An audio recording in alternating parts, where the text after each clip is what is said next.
Narito ang makwelang si Kuya AJ Garces, maghahatid ng mga balitang tampok, usaping patok at talakayang may hugot.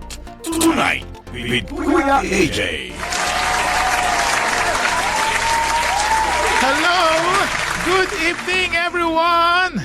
Ngayon ay Friday, July 31, 2026. At syempre, nanood kayo sa programa Tonight with Kuya AJ. Ayan, hello, kumusta na kayo mga kabayan? Kumusta na kayo sa lahat ng sumusubaybay? Shout out sa lahat ng patuloy na sumasama tuwing gabi sa ating programa. Hello, hello. Saludo kami sa inyo. Yeah, mga people na concerns. Yan. At pag-usapan natin ngayon ang patuloy pa rin concern ng mga kababayan natin tungkol sa transportation. Di ba? Hindi lang sa siyudad ng Baguio, pati na rin napotungo sa mga neighboring towns and provinces. Di ba? Kailangan nating pag-usapan yan dahil yan ay isang malaking bahagi ng gastos sa araw-araw. Di ba? Sino nagkasabing ayaw nyo ng pag-usapan transport? Ay nako, Kuya AJ, tuwing hapon na lang, pumipila ako. Di ba napansin nyo sa mga turista nating mga bisita natin sa Baguio City, even locals, tawag nila dito ay lokal. Dito na, ibig sabihin dito nakatira, taga rito, dito pinanganak. Yan. Yan ang tawag nila, lokal. Turista, bisita. Yan. Di ba? Ganon, yung mga terms, kailangan alam nyo rin yan. Para pag nasa Baguio kayo, pag narinig nyo, hindi na kayo nagugulat, nakapangiti ka na lang. Yan. Sa Baguio City po ay maraming klase ng transportation. May taxi, may jeep. Tawag yun, mayroon pa yung jeep, may klase pa, nadi-divide pa yun. Mayroon pang traditional jeep, modern jeep. Di ba? Yung traditional jeep, yung mga jeep na yon, yung mga Sarao, Malagueña. Babalik na lang yung throwback natin yan ng transportation yung modern jeep, yung may aircon yan, yung medyo malaki. Pwede kang tumayo sa loob. Di ba? Ay, yan ang pag-uusapan natin. Pagkalipas lamang lang paalaala ng ating himpilan. Magbabalik kami. Promise.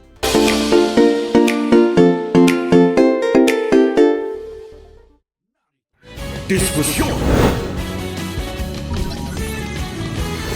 Ang bagong programa na inyong aabangan. Pagtalakay sa mga napapanahong sa lipunan. Paghatid ng mga mainit na balita at pakikipanayam sa mga nasa likod ng mga isyu. At pusisa sa mga mahalagang usaping kinakaharap ng taong bayan. Kasama ang veteranong mamahayag sa lungsod ng Baguio, si Fred Yota. Abangan mula Lunes hanggang Biyernes, alas 4:30 ng hapon hanggang alas 6 ng gabi. Dito sa Net25 Baguio.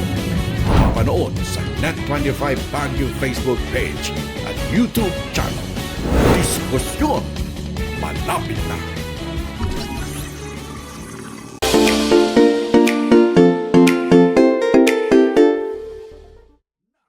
At syempre, ang pag-uusapan nga natin, patuloy natin pinag-uusapan yung napalingon ako, may taxi ako nakita may taxi. At syempre, the way you move around Baguio ay hindi mapasusubalian ang napakagandang paglalakad. Di ba? Mura na, walang bayad, healthy pa. Di ba? Pero pag-usapan natin, paano tayo nag-move around within Baguio? Iba't ibang means of transportation. At mind you, English na English mind you, bawal po ang tricycle dito. Wala po akong makikita ang tricycle. Oh, di ba? Wala yung mga two-wheel na yan na marami sa Metro Manila at lalo na sa Nueva Ecija, Cabanatuan. Napakalaming tricycle doon. Ewan ko. Yan daw ang tricycle capital lang ng Pilipinas, ang Cabanatuan City. Tulugan namang ang dami. Dito sa Baguio City po ay walang tricycle. Bawal po. Ibig kahit yung mga sidecar po nagabiyahe sa kalsada ay sinisita at hinuhuli. Lalo yung at na personal mo yan o nag-deliver ka lang, ito ay sinisita. Kaya wag kayong magdadala ng tricycle. Ayan. So, dito ay jeep, taxi, at the best walking. Pag taxi po, may plug down. Ngayon, magkano ba plug down ngayon? Mga brothers, sisters, 50. 50 pesos ang plug down. Tapos, additional 350. Yan. Kailangan marunong ka rin magbasa ng metro. Ano bang binabasa yan? Pinag-aaralan din. Bakit kaya? Share lang natin. Mabilis lang. May kapitbahay kami. Ayan, relate na naman. May kapitbahay kami na pag nagka-taxi siya, binabantayan niya yung metro. Kasi nga, di ba, pag pumatak na yung metro, may certain kilometers, yung mga taxi driver dyan, di ba, certain kilometers, bigla nagiging plus 11, plus 13. Parang nakakawindang, no? Di ba, bakit kanina 350, 13 na. Kasi nga, may certain kilometers, pag na-reach yun, biglang mag-a-add yun, magdadagdag. Kaya tinabantayan ng mga ibang talagang mga veteranong sumakay ng taxi. Pag malapit na doon, magpapalit na ng number 2. Bababa na siya. Kahit wala pa masyado, medyo malapit na sa bababa niya talaga. Doon na siya bababa. Diba? Kaya kailangan marunong kang tumiskarte. Meron rin po dito sa Baguio, meron din tayong mga app. Yan. Mga Grab app. Pwede ka mag-Grab. Pero ang Grab mo dito ay taxi rin. Wala pong sedan. Wala yung 6-seater. Ang taxi po dito sa Baguio City ay 4 lang ang sakay. 5 kasama driver. Pero yung pasahero ay 4 laang. 4 lang. Pag sumobra ka ng sakay, pwede kang sitahin at hulihin. Kaya madalas ng taxi driver, pag 5 kayo, hindi siya pumapahayag na magsakay. Kasi nga, mahuli rin siya. Yung multa niya, ay kulang pa yung kinita niya.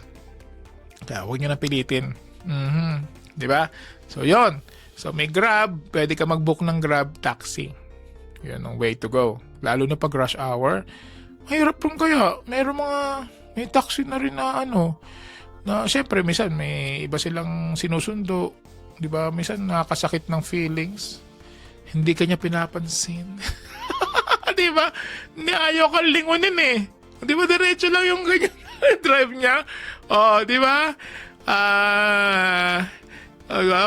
Mga sa mga kikinig sa atin, di ba? Na pinapara, ganyan ka lang ganyan eh. Matigas ang leg. Diretso lang.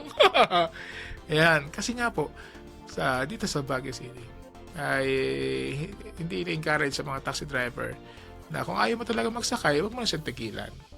Diba? Hindi mo pwedeng tanongin na, saan kayo? Diba sa Metro Manila may ganon? Saan kayo? Ay, ayaw ko dyan. Diba? Pag dito, kailangan, pag tumigil sa tapat, isasakay mo siya. Pero, depende nga po lalo na sa layo. Kung nakalabas ka na ng city limits, ibig sabihin ng boundary ng city, kailangan nyo na pag-usapan ng driver kung magkano yung pamasahe. May mga kalakaran naman sila rito na madali namang intindihin. Kailangan mo rin maging considerate sa kanila dahil sa wala silang tawag nito? Wala silang backload. Yun! Wala silang backload. Kung malayong-malayo, nagatid ka ng sobrang layo sa city, hinatid ka. nagbayad ka ng sabihin natin, 300. 300. O 300. Tapos pagbalik niya, wala siyang pasahero. Wala siyang nasakay. O, di parang wala ring masyadong silbi yung kanyang kinita sa'yo. So, yung iba talagang dinadoble. Kung ano yung metro, doble, depende sa usapan. Wala pong pilitan yon. Wala pong pilitan. Yan. Kailangan mo lang maging considerate sa kanila. Siyempre, naghahanap buhay rin, di ba? May mga pila rin. Oo, may pila rin dito ng taxi. So, doon ka, pumila ka. Siyempre, pag rush hour, talagang kahit saan lugar, medyo mahirap kumuha ng taxi. Lalo na pag umulan. Pag umulan, nako. Ihanda mo ng sarili mo. Kahit booking, mahirap. Kaya yung mga challenges moving around Baguio City, but still, it's a nice place to stay. Hindi ba? Oo. Ayan. Kaya, kailangan diskarte. Ito na. Taxi, tapos na tayo Jeepney. Alam nyo ba na pwede kang makapunta sa iyong mga favorite tourist spots ng Baguio? Jeep lang. Hindi mo kailangan mag-taxi. Kung mag-isa ka lang, sayang naman. Dalawa lang kayo, sayang naman. Magkano ba minimum ngayon na tax sa jeep? Depende po sa area. 13 pesos. Regular. Yan. 11, estudyante or PWD, senior. Yan. Kaya marinig mo yan pag nasa jeep ka, marinig mo dyan na estudyante, regular. Meron pang isang minarinig pa ako kaya Mark, di ba? Meron pang, short trip, di ba? Meron pang ganun Magpupunta ka dyan sa may bandang, Gibraltar. Galing ka ng city proper. Hanggang dulo, yung city proper hanggang Mines View, 15 yun. 15 pesos. Pag sinabi mong short trip, siyempre, hanggang doon ka sa bandang unahan lang ng Pacdal Circle yun. Yun, 13 lang. Kaya kailangan alam mo kung saan bababa para alam mo yung babayad mo. Kasi honest yung mga tao dito di ba? At babalikan natin ang usapang jeepney dahil sa temang transport ngayong gabi Tonight with Kuya AJ. Magbabalik po kami.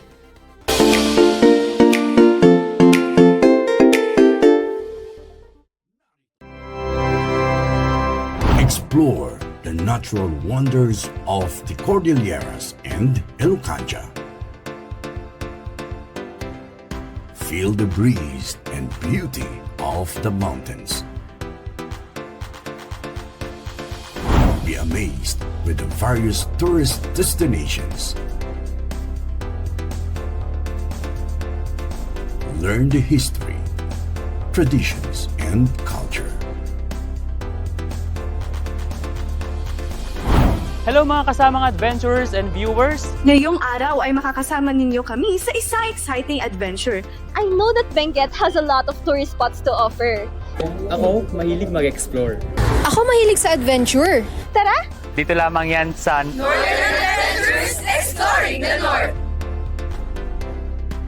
Northern Adventures, Exploring the North, every Sunday at 5 in the afternoon at Net25 Baguio Facebook page and YouTube channel.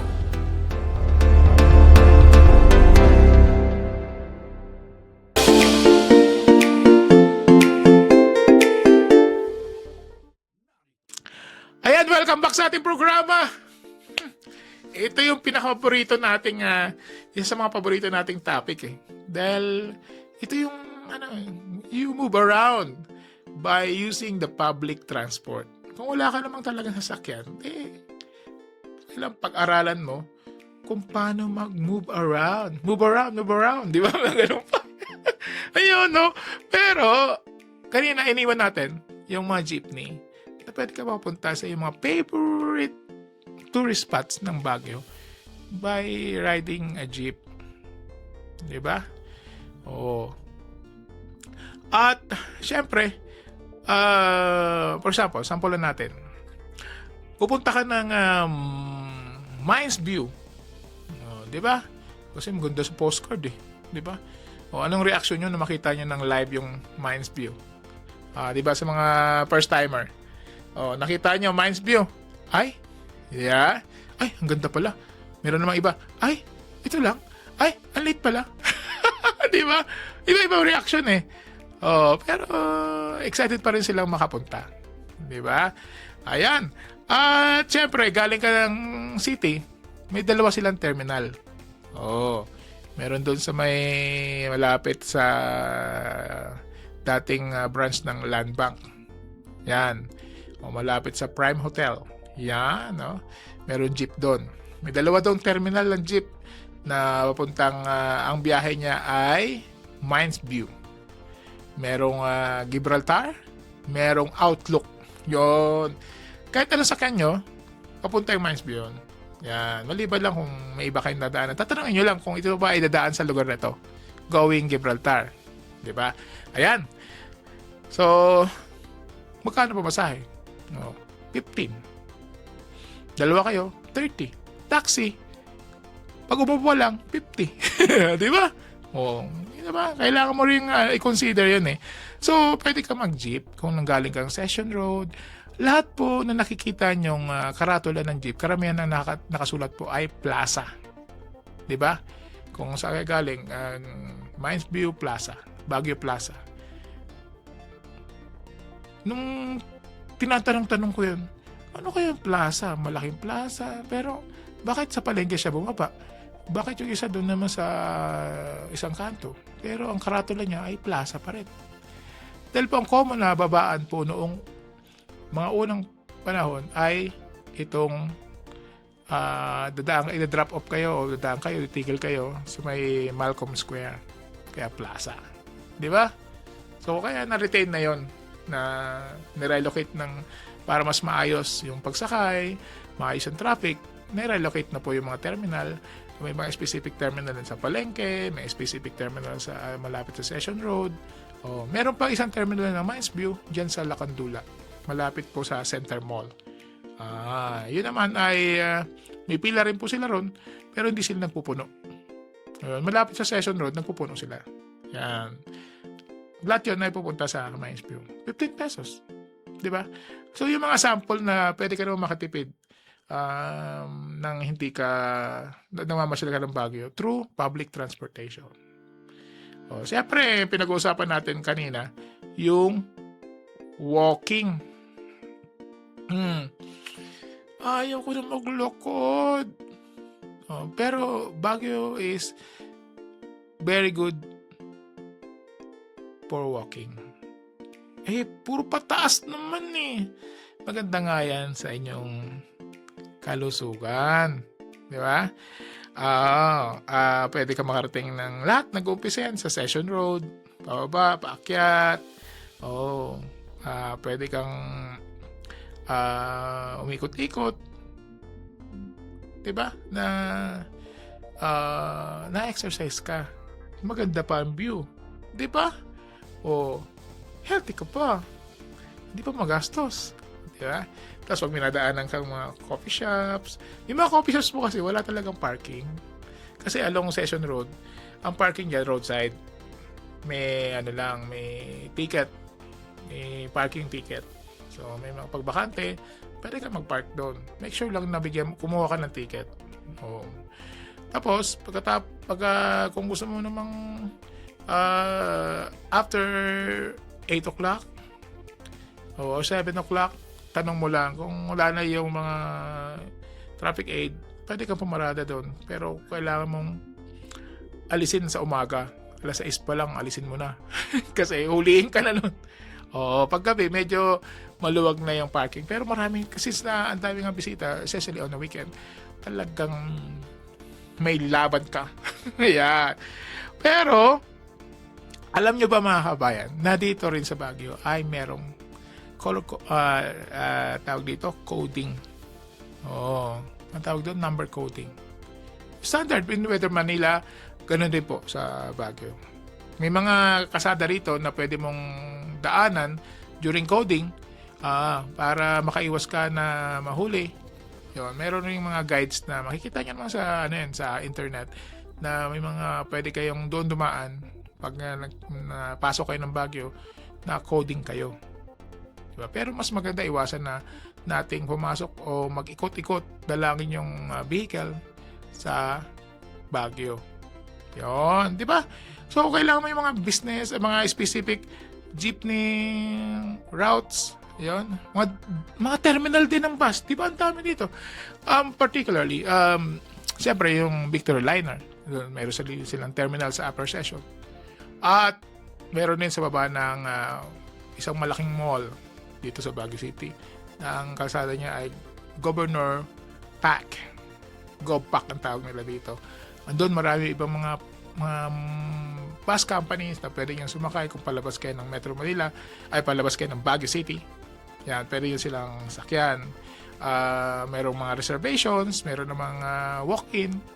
Meron din po mga sakyan dyan sa may, kung po kayo pupunta ng Atok, Benguet, dyan sa Center Mall, yan, Sagada, yan, meron din tayong mga terminal dyan sa, sa Center Mall na pwede nating, mga vans na pwede nating sakyan. Meron din mga papuntang Isabela, may mga vans din na dumadaan ng yung mapuntang Atok, dadaan niya Halsema Highway. Halsema Highway, kilala po yan, na isa sa mga dating tinaguriang dangerous roads. Yan, dahil nga sa malalalim yung bangin. Pwede rin dumaan po sa Ambuclao Road. Makikita nyo rin minsan pag na maganda yung upo nyo sa van, kung saan posisyon, location nyo sa loob, makikita nyo mismo yung Ambuclao Dam na isa sa mga malalaking man-made dam na in-install para sa flood control, irrigation, at power generation. Ayan. Ano na? Tayo na. Weekends na eh. Makapag-gimmick na tayo, di ba? At binabati natin si Kalari. Yan, magandang shoutout sa inyo. Ate Darla, Kuya Mark, at sa lahat ng ating naging suki, ating mga kaibigan dyan sa lugar ng Aurora Hill. At syempre, binabati po natin ang ating Mrs. kapatid na Cora Garces. Yan. Happy weekend everyone! Hanggang sa susunod na pagsasama natin sa Tonight with Kuya AJ. Happy weekend! Tonight with Kuya AJ kasama si Aldrin Garces. Patuloy niyong subaybayan ang mga talakayang tapat, impormasyong lapat at sapat sa panlasa ng taong bayan. Dito lamang sa Net 25 Baguio. Tonight with Kuya AJ.